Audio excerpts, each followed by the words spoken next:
Well, if you feel like you've been plagued by grasshoppers recently, you are definitely not alone. It seems like everywhere you look, you see the grasshoppers, and there are lots of them. Question is why? 12 News journalist Chase Golightly talked to a Valley expert about it. He's live in downtown Phoenix tonight. And Chase, it looks like they found you. Mark, they definitely did. We got a few dozen grasshoppers right along this wall right here. They're hopping, they're flying around, they're having fun.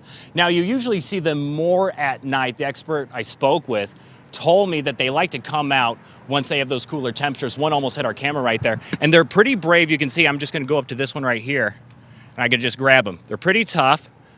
You can see him right there. He's nice. I'm going to name him Frank. Now, the reason why we're seeing so many of these grasshoppers has a lot to do with the warm weather that we're currently going through.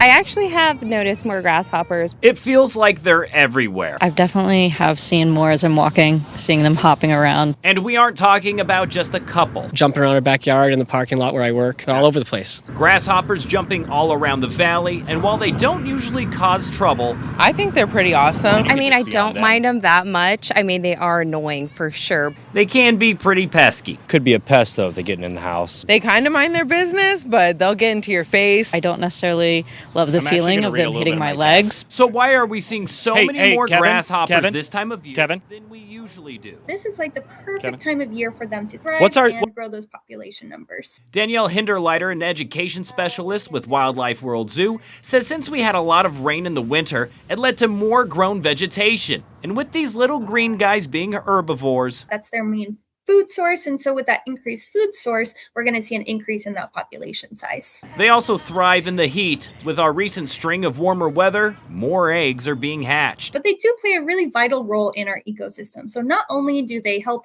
keep that vegetation kind of controlled throughout our environment so we don't get overgrowth, but they're also going to be a food source for a lot of different animals. Like birds, reptiles, and spiders. When asked when we will see fewer grasshoppers, Hinderleiter says it's going to be a while. They probably will persist through monsoon season, so through the summertime, and then once we do kind of start to see those cooler temperatures at the beginning of fall, we'll start to see a decline in that population. Now, if you have a lot of grasshoppers at your home and you're looking to get rid of them, experts say do not use pesticide, because if the grasshoppers eat the pesticide and a bird eats them, the bird will get sick. They say cover your plants with fine mesh lining, plant fragrant plants like garlic to keep them away, maybe get some bird feeders so more birds will show up and scare the grasshoppers away. But you can see definitely a lot of them out here. What I'm planning to do is that I'm going to get a couple of these, round them up, and then I'll bring them into the studio so everyone can have a look at the grasshoppers, Mark. I think that'll be a fun thing for everyone at the station to enjoy. Sort of like a show and tell. Exactly. It's going to be the same thing. They'll be flying around. It'll be a fun time. We'll love it. All right. Chase, thanks.